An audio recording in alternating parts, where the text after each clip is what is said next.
अन्ना Karenina, रूसी उपन्यास Lev Tolstoy. Anna Karenina, Russian novel in Hindi Leo Tolstoy. 19वीं सदी के उच्चवर्गीय रूसी समाज में एक दिलकश अदाओं वाली कुलीन सुंदरी अन्ना केरेनिना अपने से 20 साल बड़े सीनियर स्टेट्समैन अलेक्सेई अलेक्जेंड्रोविच केरेनिन से विवाह तो रचा लेती है, लेकिन उसके जज्बात और बेचैनी उसे इस बंधन से निकलने को मजबूर कर देते हैं। वो एक युवा और अमीर सैन्य अधिकारी काउंट ब्रोंस्की के प्रेमपाश में बंध जाती है और अपने नीरस वैवाहिक जीवन से बाहर निकलना चाहती है। केरेनिन अलग होने से इनकार कर देता है और अन्ना अभिशप्त जिंदगी जीने को विवश हो जाती है। कठोर सामाजिक नियमों, कानूनों और ऑर्थोडॉक्स चर्च के बीच फंसी अन्ना को अपराधबोध की भावना और अकेलापन घेर लेता है। अपनी लालसाओं और रूसी रस्म रिवाजों के बीच संघर्ष कर रहे पात्रों के साथ टॉल्स्टॉय की यह रचना उस काल के सामंतवादी रूसी समाज की पड़ताल करती है। इन पात्रों को बड़े सूक्ष्म विवरण के साथ गढ़ा गया है। इस पुस्तक की आज भी सर्वत्र प्रशंसा की जाती है। टॉल्स्टॉय ने इसे अपना पहला सच्चा उपन्यास माना था। फिल्मों, ओपेरा, बैले और टीवी रेडियो नाटकों में भी इसका रूपांतरण हो चुका है। यह उपन्यास आज भी पाठकों, दर्शकों और श्रोताओं को पहले जितना ही लुभाता है। अन्ना करेनिना, अध्याय 1 भाग 1। सभी सुखी परिवार एक जैसे हैं और हर दुखी परिवार अपने ढंग से दुखी है। ओब्लोंस्की के घर में सब कुछ गड़बड़ हो गया था। पत्नी को ये पता चल गया था कि बच्चों की भूतपूर्व शिक्षिका, फ्रांसीसी महिला के साथ पति के अनुचित संबंध थे। उसने पति से कह दिया कि वो उसके साथ एक ही घर में नहीं रह सकती। 3 दिन से यह किस्सा चल रहा था और स्वयं दंपति, परिवार के सभी सदस्य और घर के बाकी सभी लोग भी बड़े दुखी थे।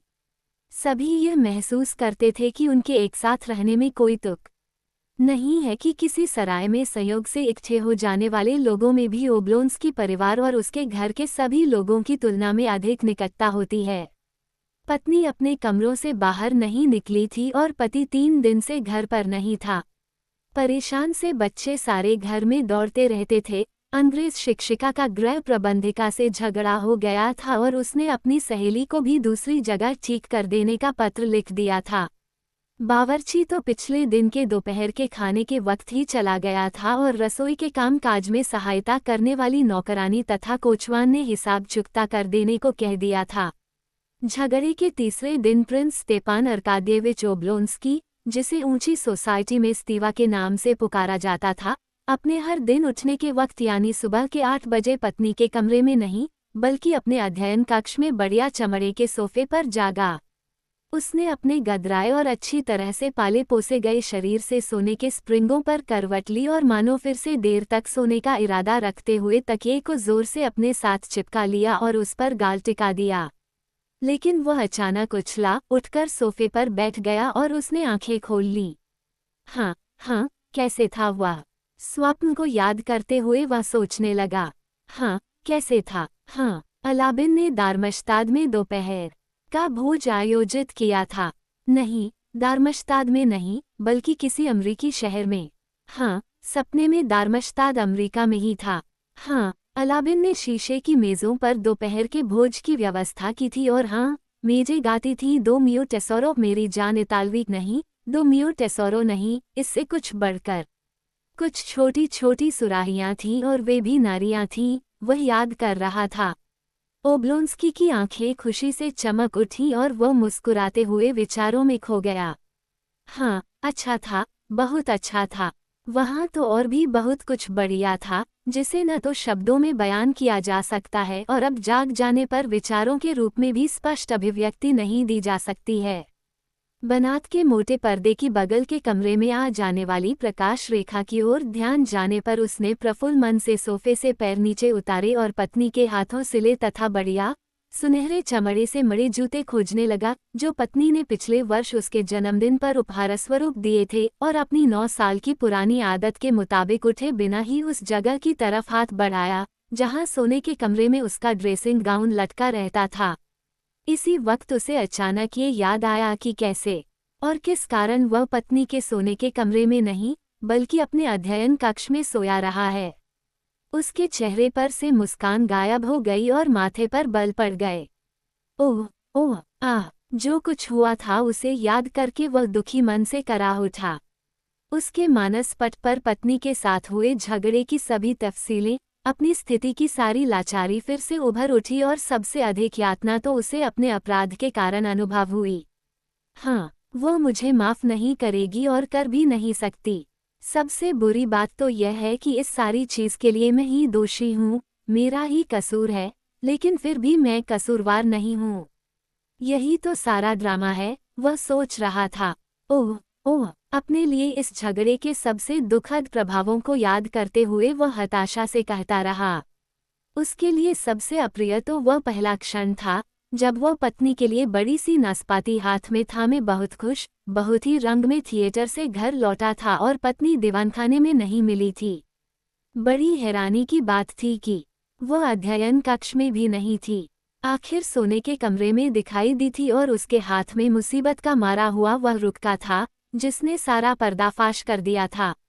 वही डॉली, जो हमेशा कामकाज में उलझी और दौड़ धूप करती रहती थी और जिसे वह कम समझ रखने वाली औरत मानता था, हाथ में रुक्का थामे निश्चल बैठी थी और चेहरे पर भय, हताशा और क्रोध का भाव लिए उसकी तरफ देख रही थी। यह क्या है? यह रुक्के की तरफ इशारा करते हुए उसने पूछा था। ये याद आने पर, जैसा कि अक्सर होता है, ओब्लोंस्की को इस घटना से इतनी यातना नहीं हो रही थी, जितनी उस जवाब से, जो उसने उस वक्त पत्नी को दिया था।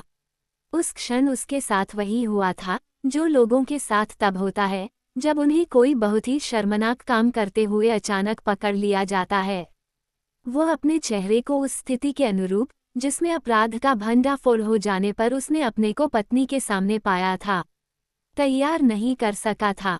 बुरा मानने, इनकार करने, अपनी सफाई देने, माफ़ी मांगने, यहाँ तक कि उदासीन रहने के बजाय ये सभी कुछ उससे बेहतर होता, जो उसने किया। उसका चेहरा अनचाहे ही शरीर विज्ञान को पसंद करने वाले ओब्लोंस्की ने इसे मस्तिष्क की सहज प्रतिक्रिया माना, बिल्कुल अचानक ही अपनी सामान्य, उदारतापूर्ण और इसलिए मूर्खतापूर्ण मुस्कान के साथ खिल उठा। इस मूर्खतापूर्ण मुस्कान के लिए वह अपने को क्षमा नहीं कर सकता था। यह मुस्कान देखकर डॉली ऐसे सिरी मानो उसे बड़ी शारीरिक पीड़ा हुई हो और अपने गर्म मिजाज के मुताबिक कटु शब्दों की बौछार करके कमरे से बाहर चली गई। तब से वह अपने पति की सूरत नहीं देखना चाहती थी। यह मूर्खतापूर्ण मुस्कान ही इस सारी मुसीबत के लिए जिम्मेदार है, ओब्लोंस्की सोच रहा था। तो क्या किया जाए, क्या किया जाए? हताश मन से वह अपने से यह पूछ रहा था और उसे कोई जवाब नहीं मिल रहा था। अन्ना करेनीना, अध्याय 2 भाग 1। ओब्लोंस्की खुद अपने प्रति ईमानदार आदमी था। वह अपने आप को इस बात का धोखा नहीं दे सकता था कि उसे अपनी करतूत का अफसोस है।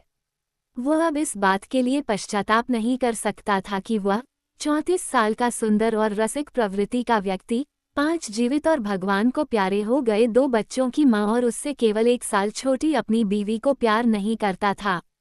उसे सिर्फ इस बात का अफसोस था कि बीवी से अपने इस गुनाह को ज्यादा अच्छी तरह नहीं छिपा पाया था। किंतु वह अपनी स्थिति की सारी विकटता को अनुभव करता था और उसे पत्नी, बच्चों और खुद अपने पर तरस आ रहा था। यदि उसे ऐसी संभावना की चेतना होती कि इस समाचार का पत्नी पर इतना गहरा असर होगा, तो शायद उसने अपने गुनाहों को उससे अधिक अच्छी तरह छिपा लिया होता। जाहिर था कि इस सवाल पर उसने कभी सोच विचार नहीं किया था, लेकिन उसे धुंधला सा आभास अवश्य था कि पत्नी बहुत पहले से ही उसकी गैरवफादारी का अनुमान लगाती थी और उसकी तरफ से आंखें मूंदे हुए थी। उसे तो ऐसा भी लगा कि दुबली पतली हो जाने और बुरा चुकने वाली इस नारी को, जो सुंदर भी नहीं रही थी, बड़ी साधारण थी और जिसमें कोई खास गुण नहीं था और जो केवल परिवार की दयालु माँ ही थी, न्याय भावना के अनुसार उदार भी होना चाहिए। लेकिन स्थिति इसके बिल्कुल प्रतिकूल सिद्ध हुई। आह, बड़ी भयानक स्थिति है। ओह ओह, बड़ी भयानक। ओब्लोंस्की मन ही मन दोहरा रहा था और उसे कोई रास्ता नहीं सूझ रहा था। इसके पहले सब कुछ कितना अच्छा था, कितने मजे में हम सब जी रहे थे। वो बच्चों में मस्त थी, उनके साथ खुश रहती थी। मैं उसके मामलों में कोई दखल नहीं देता था, जैसे चाहती थी वैसे ही बच्चों और घर गृहस्थी में उलझी रहती थी। बेशक यह अच्छा नहीं है कि वो हमारे घर में बच्चों की शिक्षिका थी। बिल्कुल अच्छी बात नहीं है। बच्चों की शिक्षिका से इश्क लड़ाने में कुछ ओछापन, कुछ घटियापन है। लेकिन क्या खूब थी वह शिक्षिका। एमिली रोलैंड की मुस्कान और काली, शरारत भरी आंखें उसकी स्मृति में सजीव हो उठीं। लेकिन जब तक वो हमारे यहाँ रही, मैंने इस तरह की कोई हरकत नहीं की।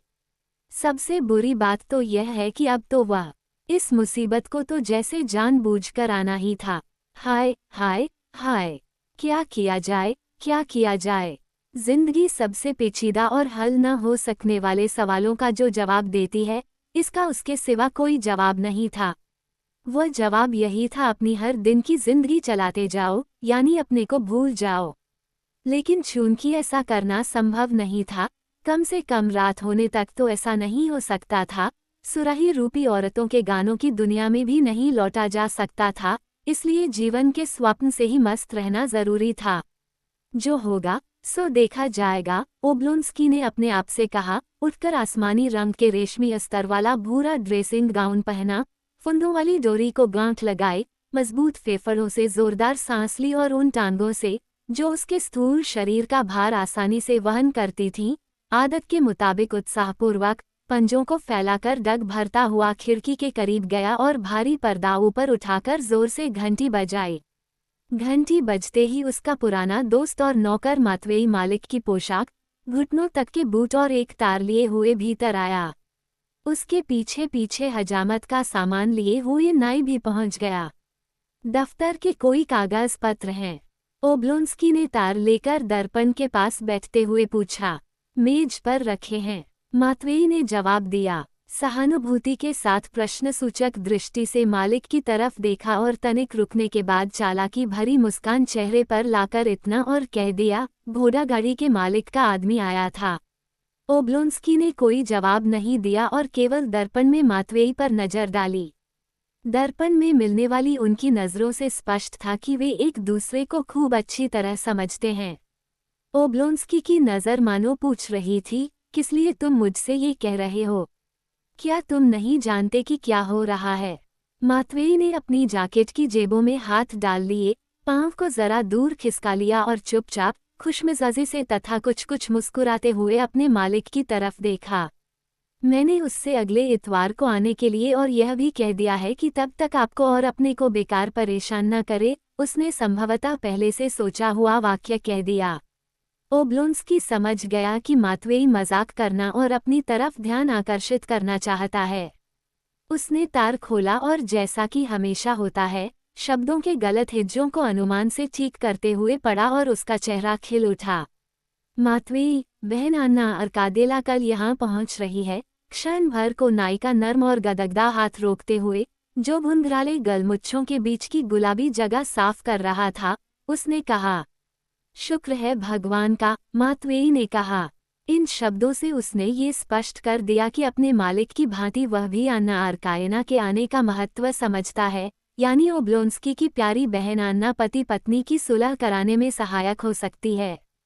अकेली आ रही हैं या पति के साथ? मातवेई ने पूछा। ओब्लोंस्की कोई जवाब नहीं दे सका, क्योंकि नाई ऊपर वाले होंठ पर कुछ कर रहा था। इसलिए उसने एक उंगली ऊपर उठा दी। मातवेई ने दर्पण में ही सिर झुका दिया। अकेली ही आ रही हैं, तो क्या उनके लिए ऊपर वाले कमरे में प्रबंध कर दिया जाए? दारिया अलेक्सांद्रोना को बता दो, जहां वे कहें वहीं प्रबंध कर देना। दारिया अलेक्सांद्रोना को, मातवेई ने मानो संदेह प्रकट करते हुए इन शब्दों को दोहराया। हाँ, उन्हें बता दो। लो, ये तार ले जाकर दे दो और वे जो कहें मुझे बताना। टोहना चाहते हैं? मातवेई समझ गया, लेकिन जवाब में सिर्फ इतना ही कहा, जो हक। ओब्लोंस्की हाथ मुंह धोकर बाल संवार चुका था और कपड़े पहनने ही वाला था, जब मातवेई अपने चरमराते जूतों से धीरे धीरे डग भरता और हाथ में तार लिए हुए कमरे में वापस आया। नाई जा चुका था। दारिया अलेक्सांद्रोना ने आपसे ये कहने का आदेश दिया है कि वे जा रही हैं। वे यानी आप जैसा चाहें वैसा करें, उसने केवल आंखों में हंसते हुए कहा और जेबों में हाथ डाले तथा सिर को एक ओर को झुकाए हुए अपने मालिक पर नजर टिका दी। ओब्लोंस्की चुप रहा। कुछ देर बाद उसके सुंदर चेहरे पर दयालुतापूर्ण और कुछ दयनीय मुस्कान दिखाई दी। देखा, मातवेई, उसने सिर हिलाते हुए कहा, कोई बात नहीं हुजूर, सब ठीक ठाक हो जाएगा। मातवेई ने कहा, ठीक ठाक हो जाएगा, जरूर सब ठीक ठाक हो जाएगा हुजूर।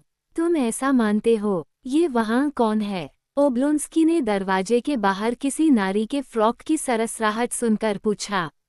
यह मैं हूँ मालिक, दृढ़ और मधुर नारी स्वर में उत्तर मिला तथा दरवाजे के पीछे से बच्चों की आया मात्रियोना फिलिमोनोना का कठोर तथा चेचकरू चेहरा सामने आया।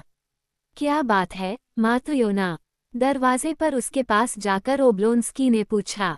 इस चीज के बावजूद कि ओब्लोंस्की पूरी तरह से अपनी पत्नी के सामने दोषी था और खुद भी ऐसा महसूस करता था, फिर भी घर के सभी लोग, यहाँ तक कि दारिया अलेक्सांद्रोना की सबसे बड़ी मित्र यानी बच्चों की आया मात्रियोना भी ओब्लोंस्की के पक्ष में थी। क्या बात है? उसने उदासी से पूछा। मालिक, आप उनके पास जाए, अपने कसूर के लिए फिर से क्षमा मांग लीजिए।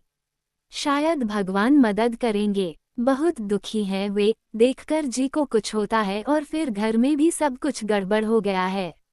मालिक, बच्चों पर रहम करना चाहिए। माफी मांग लें हुजूर। और कोई चारा भी तो नहीं। जो करता है वही भरता है। लेकिन वे तो मुझसे मिलेंगी नहीं। आप अपना जोर लगा लीजिए।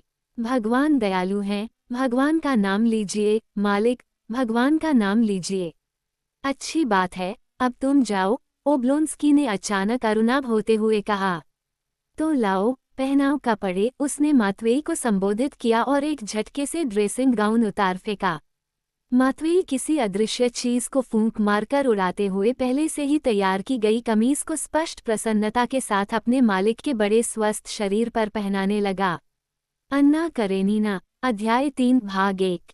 कपड़े पहनने के बाद ओब्लोंस्की ने अपने ऊपर इत्र छिड़का, कमीज की आस्तीनें ठीक की, अभ्यस्त ढंग से सिगरेटों, बटुए, दियासलाई की डिबिया और दोहरी जंजीर तथा मुहरों वाली घड़ी को विभिन्न जेबों में डाला। इसके बाद उसने रूमाल को झटककर झाड़ा, खुद को साफ सुथरा, इत्र से महकता तथा बड़ी मुसीबत के बावजूद स्वस्थ तथा प्रसन्नचित अनुभव करते हुए और टांगों को तनिक डोलाते हुए खाने के कमरे में चला गया। वहाँ कॉफी और कॉफी के करीबी खत और दफ्तर के कागजात उसकी राह देख रहे थे। ओब्लोंस्की ने खत पढ़े। उनमें से एक बहुत ही अप्रिय था। ये पत्र उस सौदागर का था जो बीवी की जागीर पर जंगल खरीदने वाला था।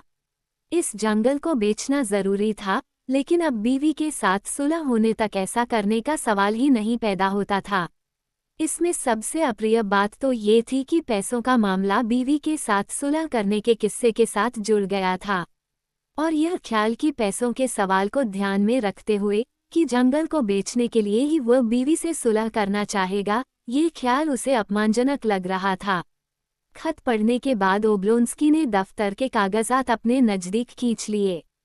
उसने जल्दी जल्दी 2 मामलों की फाइलों को उल्टा पलटा, बड़ी सी पेंसिल से कुछ निशान लगाए और फाइलों को दूर हटाकर कॉफी पीने लगा। कॉफी पीते हुए उसने सुबह का अभी कुछ गीला अखबार भी खोल लिया और उसे पढ़ने लगा। ओब्लोंस्की उदार विचारों वाला, सो भी अति उदार विचारों वाला नहीं, बल्कि ऐसे झुकाव का अखबार मंगवाता और पढ़ता था जो बहुमत के विचारों को अभिव्यक्त करता था। इस चीज के बावजूद कि न तो विज्ञान, न कला और न राजनीति में ही उसकी कोई खास दिलचस्पी थी, वह इन सब विषयों के बारे में दृढ़तापूर्वक वही दृष्टिकोण रखता था जो बहुमत और उसके अखबार के थे। इन दृष्टिकोणों को वह तभी बदलता था जब बहुमत ऐसा करता था, या ये कहना अधिक सही होगा कि वो उन्हें नहीं बदलता था, बल्कि अनजाने और अपने आप ही परिवर्तन हो जाता था। ओब्लोंस्की न तो विचारधारात्मक झुकाव और न दृष्टिकोण ही चुनता था। ये झुकाव और दृष्टिकोण उसे अपने आप उसी तरह मिलते थे जैसे प्रचलित फैशन का टोप और फाका कोट। वो इनके रूप चुनता नहीं था, बल्कि जो दूसरे पहनते थे वही ले लेता था। जाने माने समाज में रहने के कारण और हमेशा परिपक्व आयु में विकसित हो जाने वाली चिंतन शक्ति की अपेक्षाओं की पूर्ति के लिए भी उसका कोई दृष्टिकोण रखना उतना ही जरूरी था जितना कि उसके पास टोप का होना। अगर वह उदारतावादी प्रवृत्ति को रूढ़िवादी धारा से बेहतर मानता था, जिसका उसके सामाजिक क्षेत्र में बहुत से लोग अनुकरण करते थे, तो इसका कारण यह नहीं था कि उसे उदारतावादी प्रवृत्ति अधिक समझबूझ वाली लगती थी, बल्कि इसलिए कि यह प्रवृत्ति उसके जीवन ढंग के अधिक अनुरूप थी।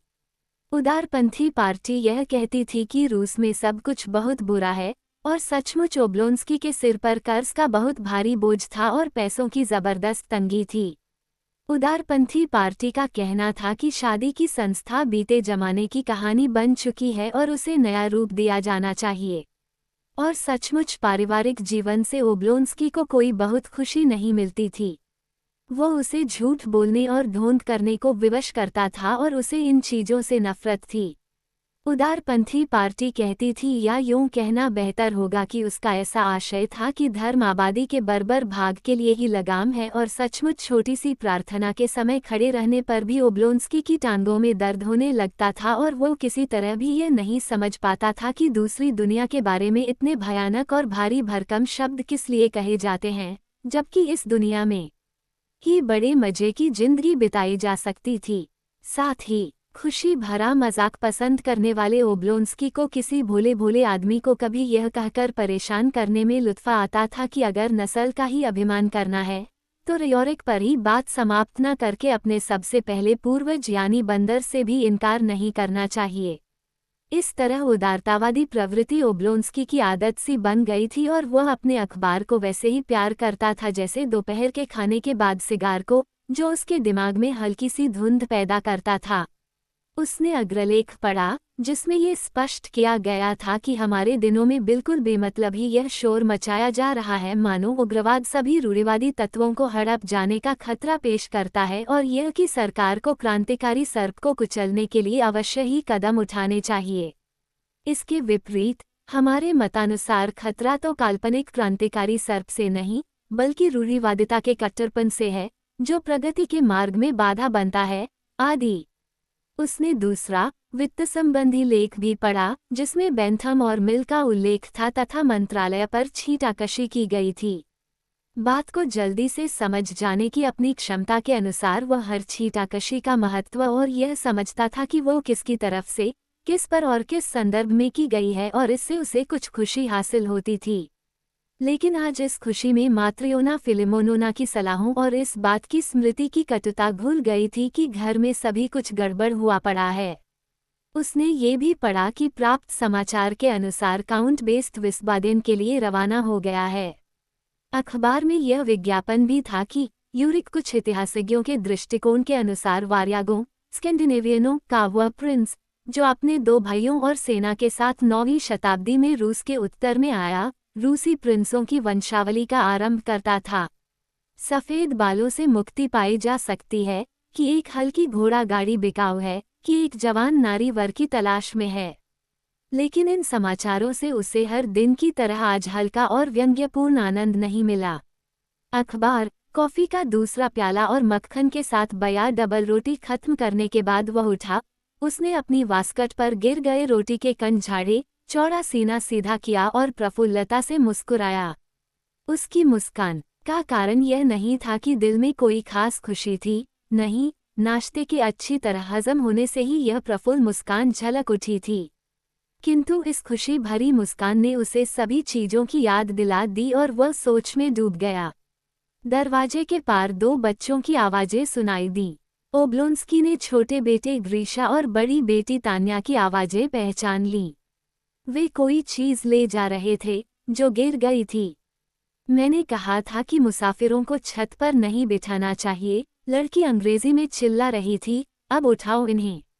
सब कुछ गड़बड़ हो गया, ओब्लोंस्की ने सोचा।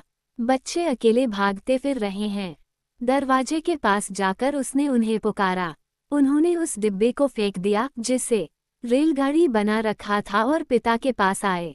लड़की, जो अपने पिता की सबसे अधिक लाडली थी, बेधड़क भागती हुई कमरे में चली गई। उसने हंसते हुए पिता के गले में बाहें डाल दी, गर्दन से लटक गई और उसे पिता की गलमुच्छों से आने वाली इत्र की सुगंध से सदा की भांति खुशी हुई।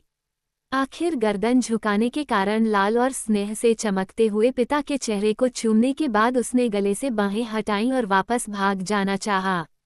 लेकिन पिता ने उसे रोक लिया। माँ कैसी हैं? बेटी की चिकनी और नाजुक गर्दन पर हाथ फेरते हुए उसने पूछा। नमस्ते, उसने मुस्कुराते हुए बेटे के अभिवादन का जवाब दिया। उसे इस बात की चेतना थी कि वो बेटे को बेटी से कम प्यार करता है, फिर भी हमेशा अपने को एक जैसा जाहिर करने की कोशिश करता था। लेकिन लड़का यह महसूस करता था और इसलिए वह पिता की उत्साहहीन मुस्कान के जवाब में मुस्कुराया नहीं। माँ, वे जाग गई हैं, बेटी ने जवाब दिया। ओब्लोंस्की ने गहरी सांस ली। इसका मतलब है कि फिर सारी रात नहीं सोई, उसने सोचा। वे खुश तो हैं न?